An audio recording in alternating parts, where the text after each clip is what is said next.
Ya, kembali lagi bersama saya Yuda. Kali ini kita akan membahas tentang time zero lagi ya. Baik, untuk time zero. Jadi di sini untuk time zero sendiri yang digunakan di sini adalah versi 4. Kalau yang di video saya sebelumnya versi 3, yang ini versi 4.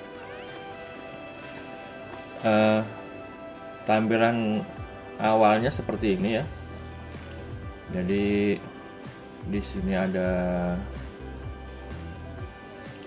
center untuk menyenterkan posisi kapal. Misalnya kita klik, nah, center on. Kemudian ada track, pen ini untuk memindah-mindahkan gitu ya. Untuk berinteraksi dengan petanya. Kemudian ada divider atau jangka. Jangka di sini untuk mengukur jarak. Ini untuk membatalkan, pencet cancel, atau rekan-rekan bisa klik 2 kali saja langsung di sini. Nah, maka akan otomatis terkoneksi dengan kapal ya. Jaraknya diklik 2 kali. Oke, kemudian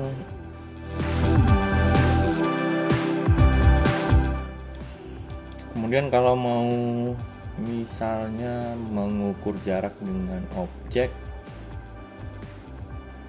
kapal, misalnya KM Bacan mau kemana, Falcon,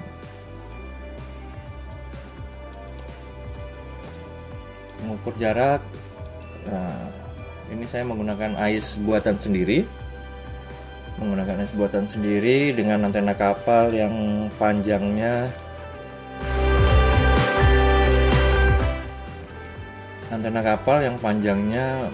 3-4 meteran. Jangkauannya di sini sampai 23 mil. Ya. Di sini ada KMP layur dengan cepat 5 knot ya. Kalau kita menggunakan divider di sini, nah, akan langsung membentuk garis lurus dengan jaraknya di sini ada 23,19 mil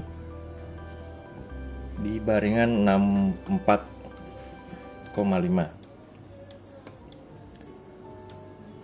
Kemudian divider sudah. Kemudian go to, di sini kita bisa misalnya ini mau memberikan marking ya. Nah, kita mau pergi ke situ langsung saja dipencet. Maka dia akan menunjukkan titik yang kita tuju. Navigation itu tanpa memasukkan ke rute ya. Jadi rute ini seperti ini, yang biru-biru ini rute. Rute ini saya import dari aplikasi OpenGPN saya masukkan lagi ke time zero. Jadi di sini sudah ada track yang sebelumnya ya.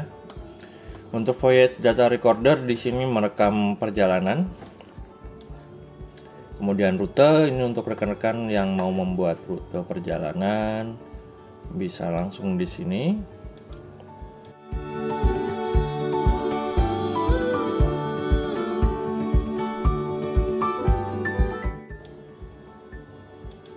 Oke, kita double klik. Nah, dia akan menunjukkan kecepatan rencana. Kecepatan ini nama rute bisa diganti. Kemudian di sini namanya dari mana ke mana. Kemudian kecepatan rata-rata bisa kita ganti, disesuaikan rencana kita menggunakan cepat berapa gitu ya. Kemudian ini choice-nya depart at time, ini untuk waktu keberangkatan. Bisa dipilih rencana, ini masih rencana semua ya. waktu keberangkatan terbaik, kemudian ketibaan pada pasang tertinggi, kemudian ini ada ketibaan di waypoint. Kemudian kita pilih di part time saja, ini bisa diganti-ganti waktunya. Finish.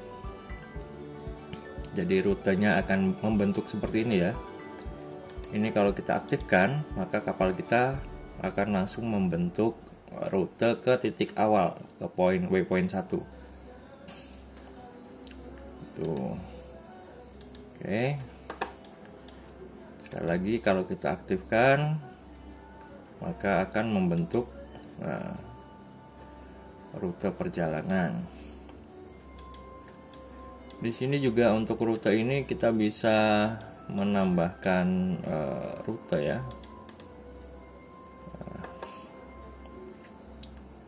Kita bisa split route, kita pisahkan, bisa diulangi Ctrl Z, atau kita extend itu dari atas lagi, dari poin terakhir kita mau menambahkan kemana. Oke, kemudian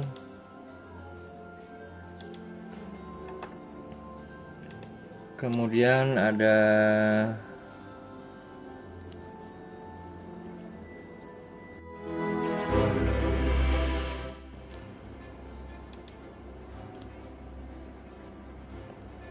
jadi di sini ada simulasi ya, simulasi yang menunjukkan ini rute yang akan kita tempuh. Sebenarnya simulasi ini ada di bagian planning juga bisa. Nanti kita akan membahas ke sana di video berikutnya ya. Sementara untuk saat ini di bagian navigasi dulu. Oke.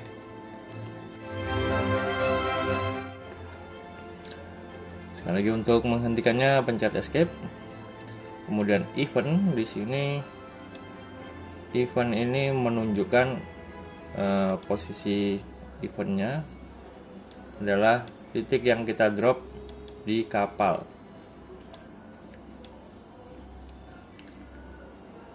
Nah, itu ada event. Nggak kelihatan. Eventnya ini bisa apa aja.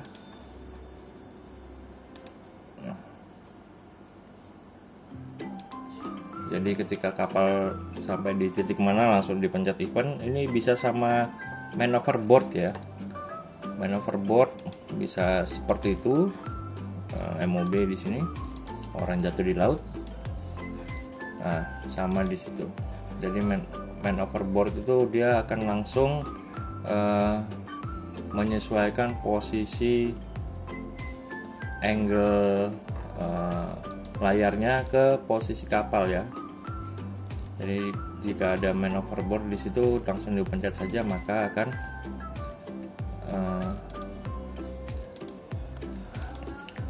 maka petanya akan otomatis fokus di titik man overboardnya. Kita coba, akan langsung ke situ ya.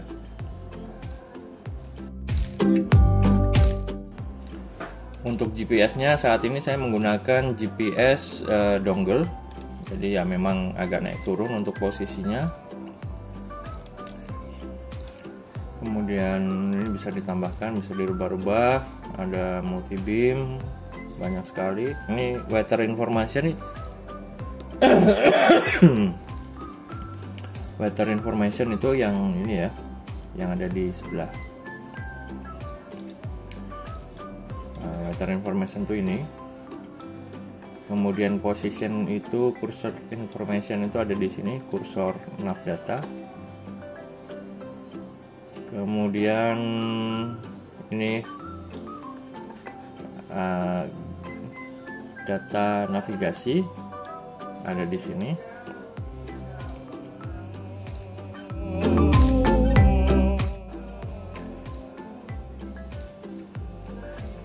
Kemudian ada banyak sekali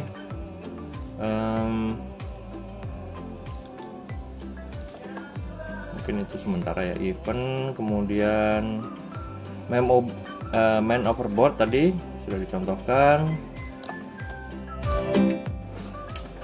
Nah, untuk time zero ini settingan utamanya adalah di, kita hapus dulu ya. Nah, settingan utama ada di sebelah sini, option, kemudian ada plotter chart. Di sini bisa ditampilkan kalau modenya otomatis itu bisa mengikuti jam. Nah, mengikuti jam ya. Kemudian inverse chart ini kalau kita pilih maka dia akan menampilkan chart yang memiliki warna berlawanan. Jadi kalau mode siang juga enak dilihatnya.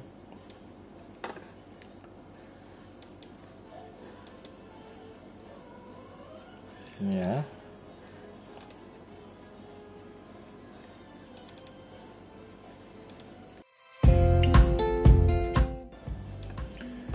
Untuk memutar petanya ini bisa dipilih di sini, north up, atau headingnya menyesuaikan heading. Nah, itu north up. Kemudian apa lagi ya?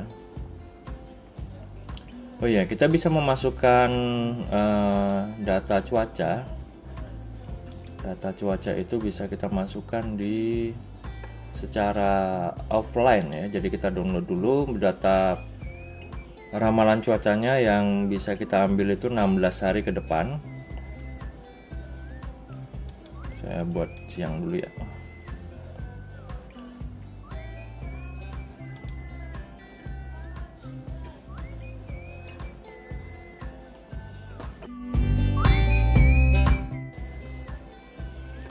Jadi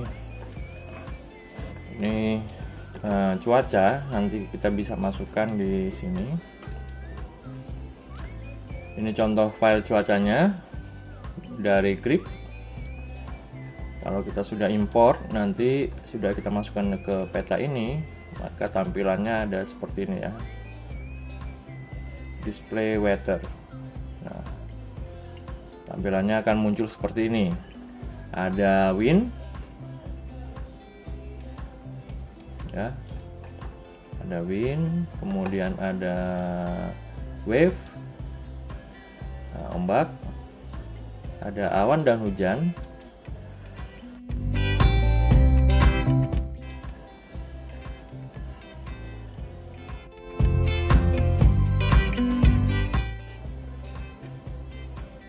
Nah, untuk awan dan hujan seperti ini ya. Mungkin lebih jelasnya nanti di bagian planning, karena di situ bisa kita running ramalan cuacanya ya. Oke, sementara ini dulu. Kemudian current, arus. Arusnya ya, ini arus yang tampak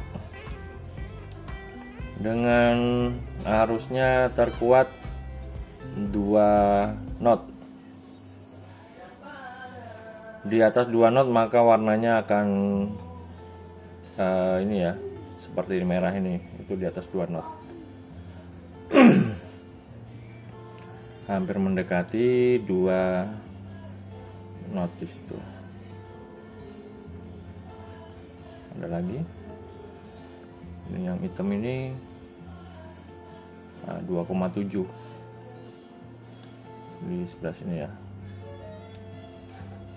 Ini arusnya kencang sekali, hampir 2,7 tadi. Ini kalau saya gerakan kursornya di sini,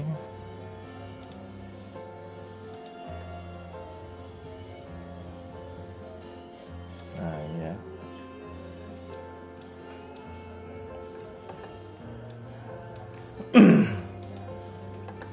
Kalau saya gerakan kursornya di sini, nah itu ada 2,6, Ada 2,7 nih di sini. Nah, itu menunjukkan arusnya kencang sekali di situ. Oke.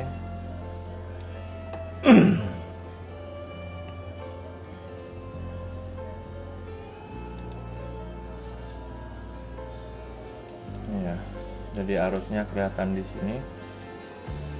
Menunjukkan arusnya sangat kencang di situ. Untuk di wilayah lain ini masih landai-landai di bawah 1,5 arusnya. Kemudian tadi wave sudah ya, wave itu sama juga. 0, ketinggian 0 ditunjukkan dengan warna ungu cenderung hitam, landai-landai. Kemudian semakin tinggi, ini paling tinggi settingannya bisa di double klik. Nah, settingannya bisa diatur. Paling tinggi 8 meteran. Nah, mudah-mudahan nggak ketemu.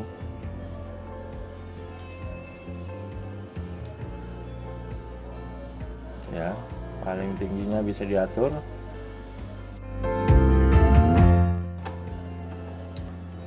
Oke, kemudian oh ya, tinggi wave-nya di sebelah kanan itu ada waves. Nah, itu ada direction-nya. Jadi ketika kursornya ini saya gerakan ke sini ya. Nah, itu ada pergerakan di sebelah kanan itu menunjukkan wave direction 242.1, kemudian tinggi gelombangnya ada 0,55 dan wave-nya setiap 4 detik sekali, sekitar 4 detik. Di weather information ini juga ada informasi SSH itu sea surface height. Jadi tinggi gelombang permukaan gitu ya. Oke, kemudian di sini kalau saya gerak-gerakin mouse-nya tadi ya. Kemudian yang ada di sebelah kanan sini juga ada kloro. Kloro ini adalah klorofil. Jadi untuk kalian yang mancing, datanya ini bisa didapatkan secara offline. Untuk aplikasinya sendiri sekali lagi ini full offline. Untuk data pendukungnya seperti cuaca ini kita bisa dapatkan offline juga. Nanti tinggal dipasangkan di time zero seperti yang saya tunjukkan tadi. Ini kalau kita pilih klorofil. Nah, untuk tampilan petanya akan seperti ini ya. Semakin merah klorofilnya akan semakin banyak. Jadi planktonnya kemungkinan akan lebih banyak di situ. Tapi secara keseluruhan Indonesia itu tingkat klorofilnya karena berada di garis khatulistiwa, maka rata-rata klorofilnya itu lumayan ya. 0, yang hijau ini di titik hijau tengah-tengah ini.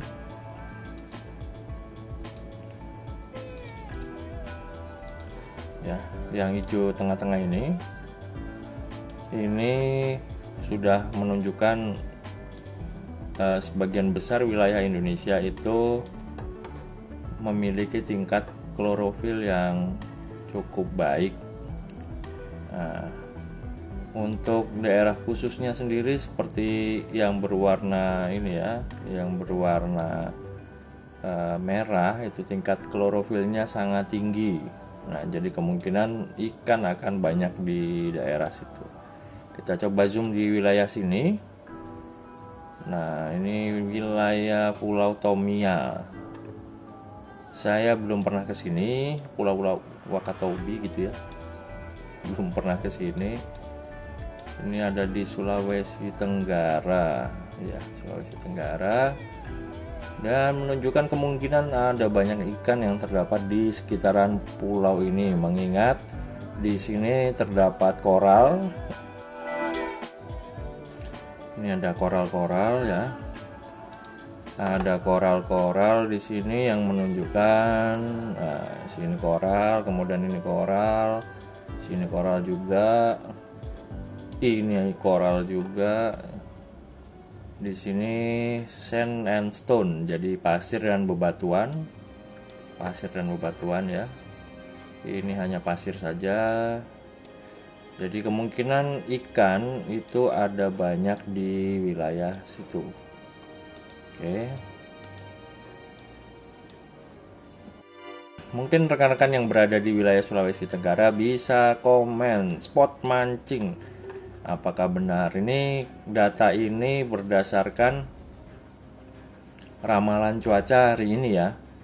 Nanti kalau mau lihat ke depannya itu bisa dicek di bagian planning, di bagian sini planning. Nanti kita coba utak-atik lagi. Oke, untuk cuaca seperti itu yang bisa saya tunjukkan. Yang lain-lain ini belum jarang saya gunakan juga. Yang ini saya malah nggak tahu untuk fungsinya dalam pelayaran itu seperti apa, masih saya pelajari ya, selain yang saya sebutkan tadi. Oke. Di bagian atas tadi kita lompat tadi langsung ke cuaca ya. Kemudian bagian atas ada mode head up, north up 2 dimensi. Ini untuk 3 dimensi. Kalau kita aktifkan 3 dimensinya, akan menunjukkan tingkat kedalamannya. Kemudian ini mode petanya bisa dipilih di situ. Kemudian user object hanya menunjukkan objek-objek apa saja yang ada di sekitar. Bisa kita buat juga di sini kalau mau membuat objek lain. Kita jadikan 2 dimensi dulu. Oke, misalnya di sini kita membuat boundary. Nah, boundary-nya itu bisa dibuat seperti itu menggunakan garis atau membuat area. Ya, kita pilih di sini. Ini berdasarkan lat dan longitudinal. Atau kita bisa menggunakan fasilitas yang ada di sini untuk boundary area atau boundary circle, boundary line. Misalnya ya, kita coba saja. Untuk boundary area misalnya kita menebarkan jaring di sini. Nah,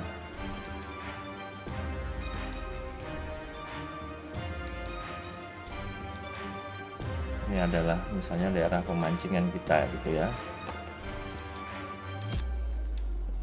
Bisa kita beri tanda sendiri. Ini yang area, ada yang circle juga. Ya. Itu. Kemudian garis. Nah, ini bisa kita buat boundary sendiri gitu ya. Jadi misalnya kita menebar jaring di titik mana, kemudian bisa juga untuk boundary jangkar. Jadi misalnya kita berada di tengah-tengah sini melewati boundary, maka akan terlihat seperti itu. Oke.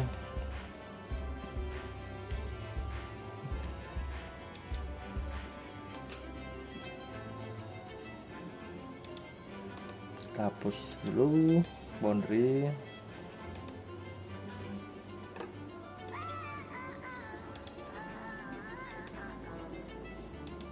Oke. Kemudian untuk chart, nah untuk peta di sini chartnya ya, chartnya ada 2, yaitu Navionics dan CMap. Yang digunakan saat ini adalah CMap. Nah, jadi tampilannya seperti ini, CMap.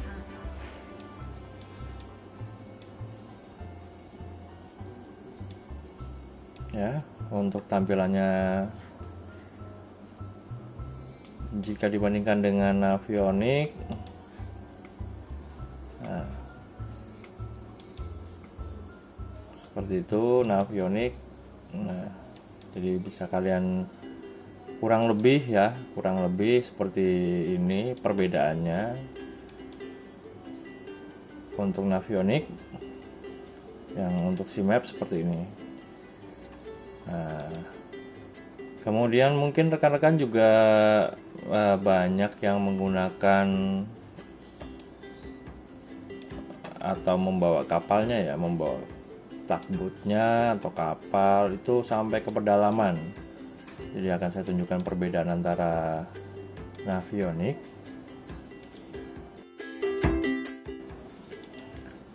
dengan C-Map. Oke.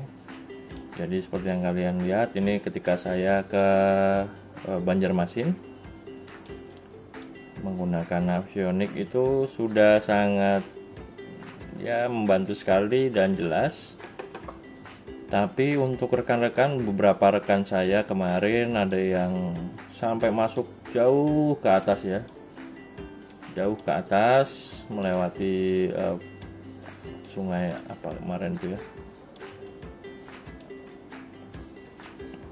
Nah, Habaya ini ya, sungai Habaya. Sampai masuk ke atas, saya nggak tahu dia kemana itu. Nah, jadi ini tampilan sekali lagi ini adalah tampilan Navionics. Sampai jauh ke atas dan mentok di sini. Ini sudah nggak ada lagi, sudah terputus. Itu. Kemudian untuk tampilan dari C-Map. Nah, untuk tampilan dari C-Map itu lebih banyak. Ya. Ini sampai menyambung sungai-sungai yang lain gitu ya. Nah, jadi kalau rekan-rekan cek di C-Map itu sudah sampai ke dalam ya. Untuk wilayah Banjarmasin ya seperti ini.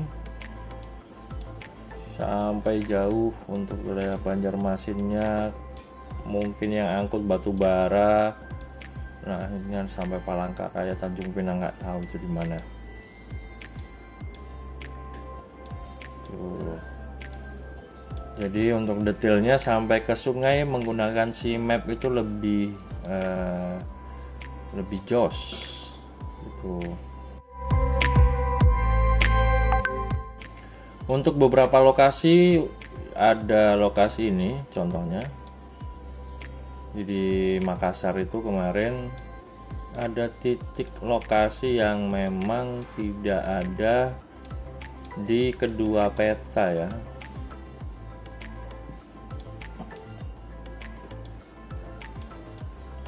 Nah, kalau di Navionics apakah dia sudah update? Kalau Navionics yang sebelumnya yang di OpenCPN itu tahun 2008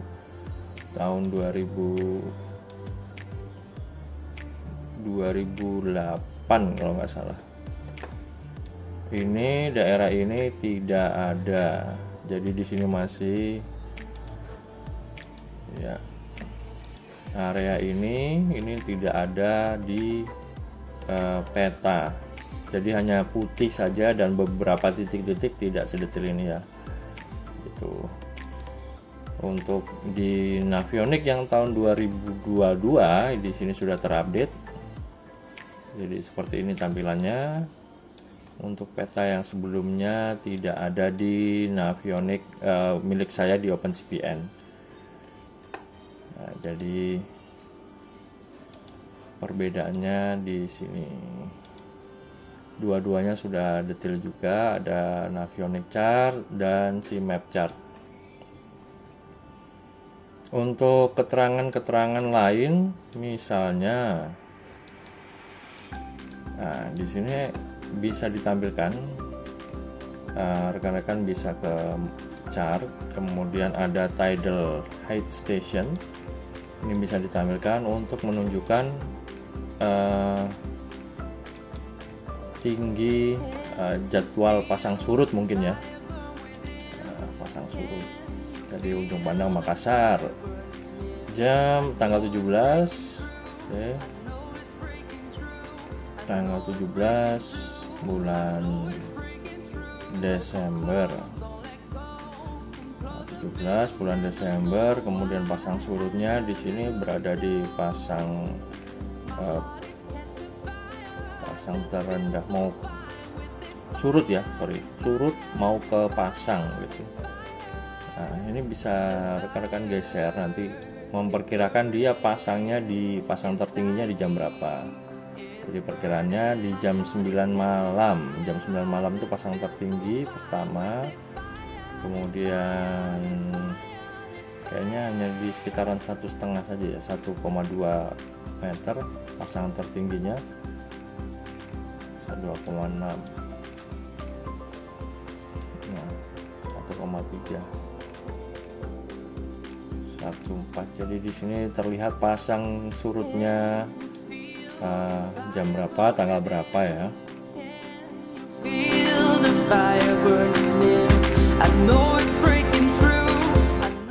Kemudian ini untuk menampilkan trail. Jadi setelah chart di sini ada ownership, ada trail atau jejak ya, jejak kapal kita, ada track recording, track color. Ini semuanya untuk berkaitan dengan kapal kita. Nah, jadi tadi ada heading line, ini COG SOG predictor ini untuk memperkirakan cepat kita selama beberapa menit atau beberapa jam ke depan gitu. Posisinya sudah sampai di mana. Nanti kalau ini bisa dilihat ketika kita berjalan ya, yang COG SOG predictor ini. Kemudian heading line ini menunjukkan garis haluan kita. Drift vector ini untuk jadi ketika kapal kita hanyut atau terbawa arus, maka akan muncul vektor atau garis yang menunjukkan arah kapal kita terbawanya atau terseretnya ke arah mana. Nah, kemudian range circle ini hanya untuk radius kapal kita ya. Oke. Kemudian sonar sendiri, sonar ini berkaitan dengan perangkat. Karena saya belum menyambungkan perangkat sonar saya ke aplikasi ini, jadi ya ini tidak berfungsi. Oke, kita lewati saja. Kemudian ada target. Nah, ini menunjukkan ice yang terdeteksi di kapal gitu ya. Untuk ice sendiri bisa dicek.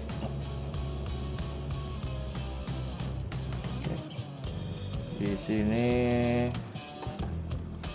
daftar ice-nya itu bisa dicek di ini, ada ice list.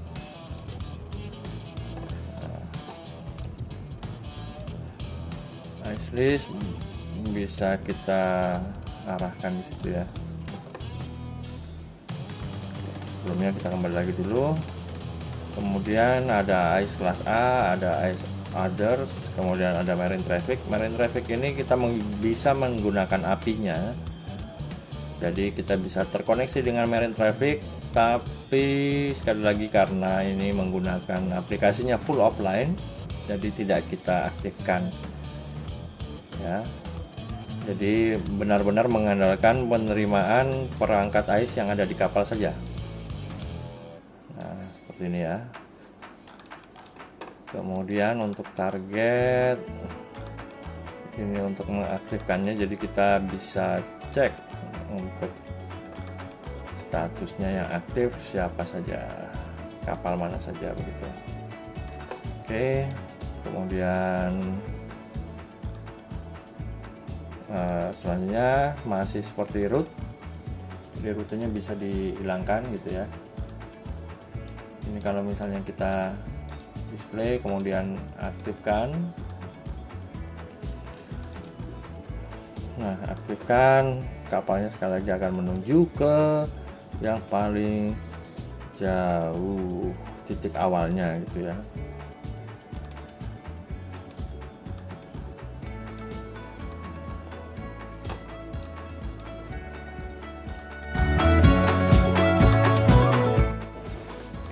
tadi setelah root ada weather atau cuaca, ramalan cuaca. Nah, seperti tadi ini chlorophyll, wind, kita ganti wind saja. Jadi windnya nggak seberapa kencang juga, masih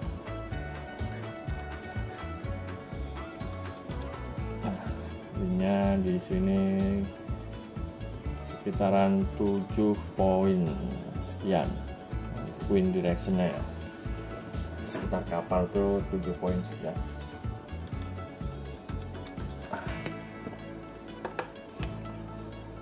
Oke.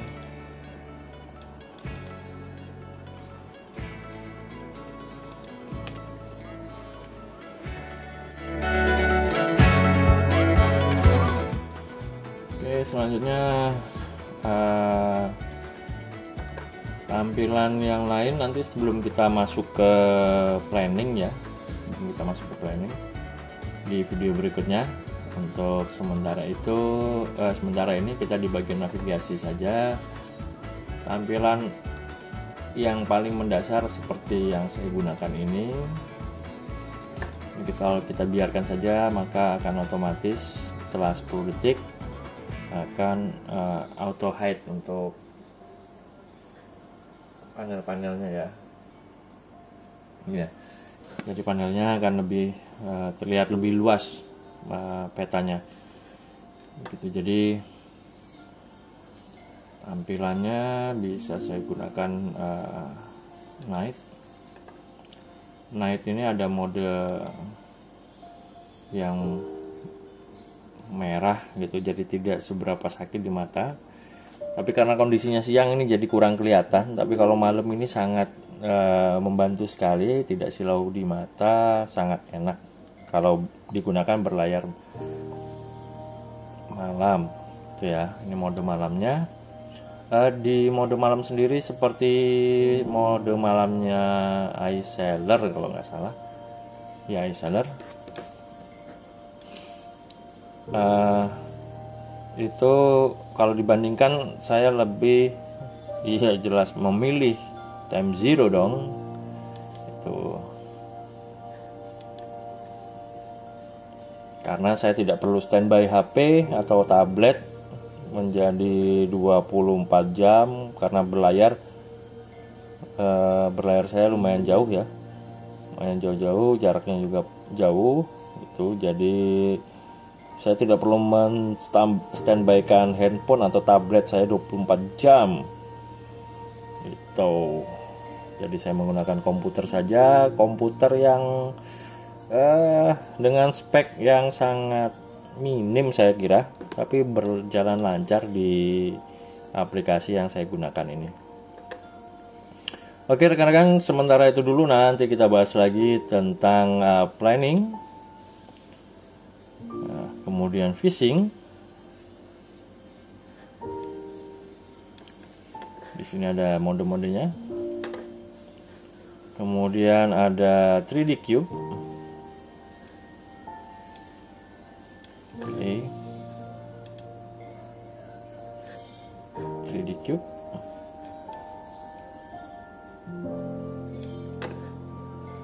Atau Polar. Polar ini berkaitan dengan sensor juga ya. Jadi ini lebih berfungsi kalau menggunakan kapal yang ada layarnya atau yacht gitu ya. Yacht. Jadi dia bisa mendeteksi layar ini cocoknya diletakkan di sebelah mana gitu, sebelah kiri atau sebelah kanan. Mungkin saya juga kurang paham juga untuk yang ini ya. Nah, kemudian untuk update tidak perlu ditanya lagi, tidak berguna untuk aplikasi yang full offline. Nah, untuk update di sini tidak bisa di-download, tidak terkoneksi ke internet. Update-nya dilakukan secara manual gitu ya. Jadi kalau rekan-rekan coba mengupdate, Dari yang pernah saya coba akan muncul trouble di peta yang sudah terpasang. Begitu rekan-rekan. Sementara itu dulu yang bisa saya sampaikan. Semoga kalian berkenan. Jika ada pertanyaan terkait bagian navigasi ini, bisa di-share di kolom komentar. Ya. Sekali lagi terima kasih telah menyimak video ini. Bye.